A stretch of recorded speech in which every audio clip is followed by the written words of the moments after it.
Hello and welcome to Voxel Tycoon, a game all about delivering something from point A to point B. But if we want to deliver anything, we're gonna need a delivery company. And that company's gonna require a company name. A company name which will communicate exactly what our company is about. And that's why we'll be known as Torment Delivery. And it's gotta be yellow. I mean, come on. But now it's time to see if we can deliver on our promises. So to get Torment Delivery off the ground, we need to have something to deliver. Apparently promising something isn't quite enough. First things first, we've got to build a mine.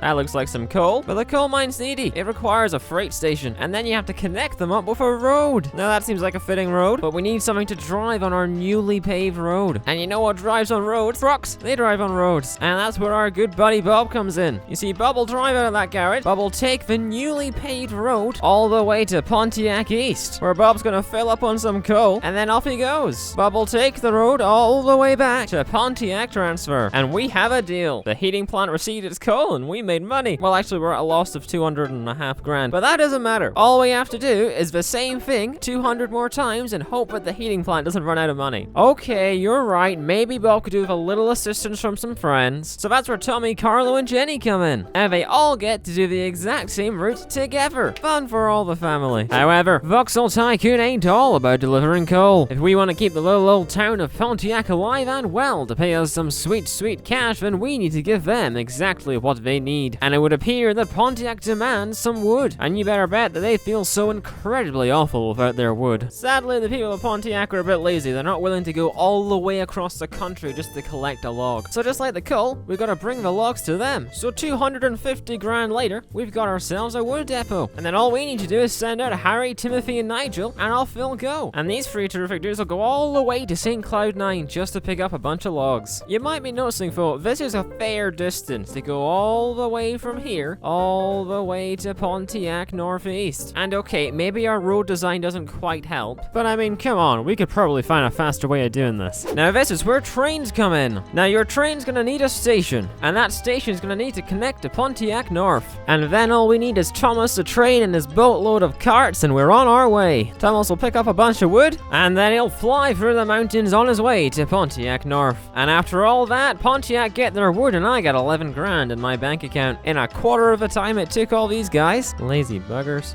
And after all that, they've got all the wood they could ever dream of. And they really do feel excellent about it. All it took was an hour and a half of figuring out how trains worked. Why do I waste my life in such ways? Now, since we no longer need Carlo, Jenny, Tommy, and Bob, we should have a little fun with them, I feel. Now, you see, I don't want to get rid of them because I want to keep them on the payroll because they're very nice people, but they're also kind of in the way of my trains. So I think the best idea here is to keep them preoccupied. So we could just leave the four of them here to perpetually go around in circles. I'm sure they'll have a whale of a time. Hang on a minute. What are Benny and Thomas up to? You've only gotten crashed. How in the living hell have you managed that? I mean, it looks spectacular, but you've hit each other head on. How in the heck did you manage this like? Oh my words, the devastation is catastrophic. Surely you two idiots saw each other coming. You're bright red in a green landscape. Come on. Are you blind? You're gonna bankrupt me, you two, you know that? You're meant to help me make more money, not lose it all. Since my wood guys failed so spectacularly, I think it may be time we move on to some iron. And as astonishing as it may sound, it's exactly the same. Train picks up iron, train delivers iron to person that wants iron. Astonishing, am I right? But delivering iron ore is very boring. We want to add a little spice, a little pizzazz, and that comes in the form of smelting. Now, to start some smelting, you take some iron and you take some coal, and you slap it into one of these. Now, what this does is it puts it onto a conveyor belt, and these conveyor belts are great. They move stuff from A to B even faster and even more efficiently than our good old little friend the train, and all that stuff on the conveyor comes into this machine, and then it comes out as a nice big iron bar, and then we can sell it to someone who's dumb enough to buy it. Or, you know, you can put some smiley faces on it and laugh at it. That would be very immature, Phil. You definitely shouldn't do that. And then after all that blood, sweat, and tears, we get ourselves a little wee factory line. In goes the coal, in goes the iron, and out comes all of the alloy that we require. And now you spend an hour setting this intricate system up. You can sell that alloy for a buttload of money to the company that's now gone bankrupt because you spent so long getting the alloy in the first place. I'm going to punch something at this rate. Now it turns out you can play Minecraft in this game. You can just build,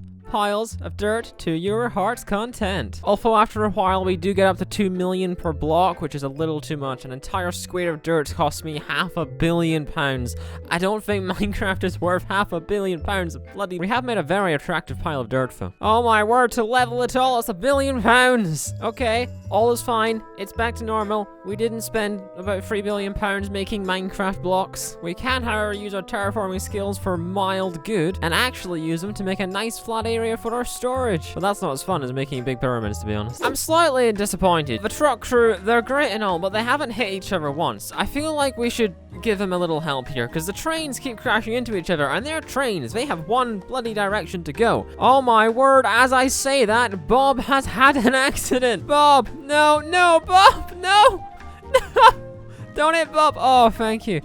Jesus, no, Bob's had an accident, guys. Stop.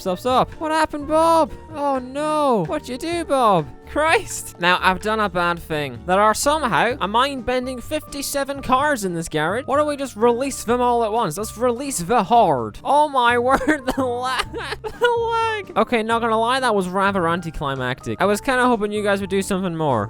Really, guys? I mean, Tommy's not having the best day, to be honest. He's inside someone else. But still, this could have gone worse. So our little old town of Pontiac here has really grown in size. Gone from a tiny little village all the way into a substantially sized town. Even turning into a multi-town city at this point. And that's all good and well, but the people of Pontiac, they want to be able to meet their friends in McKipsport. That is a terrible name, but it doesn't matter how terrible it is, they want to see their friends. And we've got to make that experience as great as possible for them. So how did you move people around? Well, you need a bus. And if you connect that bus to a bus stop, and then once you've got yourself some buses, you can release them into the wild. And these buses will head off and pick up people. And that's about it. Buses aren't all that exciting, to be honest. You really just brush past the bus thing. You know what I've just found here? I found a new button. This little button here is called the TNT button, apparently. And as soon as I saw the word TNT, well, that's quite exciting. I do wonder what happens if we try and utilize this button, though. You know, what if we just do that? Oh no, the bus! Oh no, oh, it's swimming. Oh, well, that bus has fallen through the world. Never mind, bye bus. Sorry, vehicle 14. I do apologize. Okay, you guys didn't see a thing. Nothing happened. There was not an explosion at all. Road is fine. Nothing happened. Ignore that. Move along. Bye-bye. Everything is fine. See? Nothing happened. I didn't murder 24 civilians. This game suddenly turned very dark. Okay, let's put the TNT button away for now. Alright, accidentally murdered more civilians. Now it would appear the people of Pontiac want furniture. We get 700 odd pounds per piece of furniture. Yes, please. I want to be rich. Now, making furniture requires an awful lot of factories and conveyor belts, and that's all very boring. So if you want to make a fun conveyor belt, you get yourself some smiley face conveyor belts. I don't know why I keep doing this, but it just brings me pure joy and excitement every time. It's so cringe, but it's also just so funny. But after all that, we've got some furniture. It only took another 2 hours. But how does the furniture work? Well, you take your piece of timber, you transport it over the rails, all the way into the carpentry factory, where they cut it all up into a little bitty drawer, and they send it away. Then all you need is a train to take it to Pontiac. And I was about to say you deliver the furniture, but it turns out I broke all the furniture and wasted us million. Oh, I've ruined all the trains. Why did you not stop? There was a train there.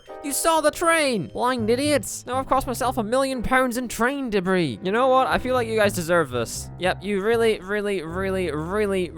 deserve this. Oh, how deep does this hole go? Oh my word, there's lava. Oh, that's as deep as that hole goes then. Yep, okay, thank you. Okay, that's great. Goodbye. But again, if we just, oops. See? No problem. Nothing happened. What are you on about? Oh no, the people. Oh, yeah. Nothing happened. You didn't see that. Okay, that's fine. Goodbye. It's fine. It's good. Nothing happened. There's nothing there. So if we want to cover this up, it costs 4E plus 12. What the hell is 4E plus 12? How much money is that? 22 something? I don't know. This is way above my maths. Okay, we're just gonna have a pit of lava now. That's fine. That is definitely what the plan was all about. We definitely wanted that. I would hate to be Travis here because Travis is looking down at lava. This is all that Travis can see right now from his point of view. Glowing light and a big hole of doom. I feel so bad for you. So we're just gonna have to leave the pit of lava there and hope no one realizes and pretend nothing ever happened, right? So if we've got explosives to hand and an awful lot of very explosive objects, such as, I don't know, a diesel-powered train, for example, what would happen if we got a lot of that in one space. I do like how my trains are now just perpetually under the world. They're just always going to be there to haunt me. My mistakes, my painful mistakes. I'm so sorry, guys. I really didn't mean it. And when I say a lot of rails, I really mean a lot of rails. We have enough rails now that zooming in lags the game. I feel like that's maybe enough. Now it's just a matter of getting all the trains on the tracks. I mean, this just looks ridiculous at this point. Looking at that, Phil, what could go wrong? Nothing, I'm sure of it. And it may have taken a slight while, but we've got all the trains here now. Well, nearly all the trains. Now there's all the trains. Oh my word, the lag. I'm running at 6 FPS. The power usage is very high. And the noise, oh my word, the noise of them all at once is so bad. But here you have it, an absolute buttload of trains facing off against each other. This will have absolutely no consequences whatsoever. I am intrigued, Phil. What would happen if all of these little trains just happened to hit each other all at once? Well, you see, the game would crash. But hey, I'm still desperate to find out what'll happen. So second time lucky, am I right? Here we go then. What's gonna happen? What would happen is a great question. There's a lot of noise. Oh, they're off! Well, that was very anticlimactic. You know what might make it more climactic? Oh, Christ. Oh, no. Oh no, they're going everywhere. As if there just happens to be a massive hole in the world. Oh, crikey. Oh my word. Oh no. There must be lava down here somewhere, Phil. Oh, I think we found the lava. Oh my word. They're all, oh, it's like a sieve. They all just fall through. Oh no. Oh, the red dots. They slowly fall down to the depths of hell where they belong. On the bright side, the frame rate's coming back. We've gone from 6 FPS to 11 FPS. It's progress. If we just keep doing this, we might get our FPS back. Imagine if this just happened randomly as you're on a train. It would be bloody ridiculous. What would you do? We're down to 1 FPS. It's going well. Oh, we can pause the game and do it. What happens then? Oh my word, that's better. Oh no. Oh no, no, no, no. What have we done? What on earth have we done? I think this graveyard is about a good place to end.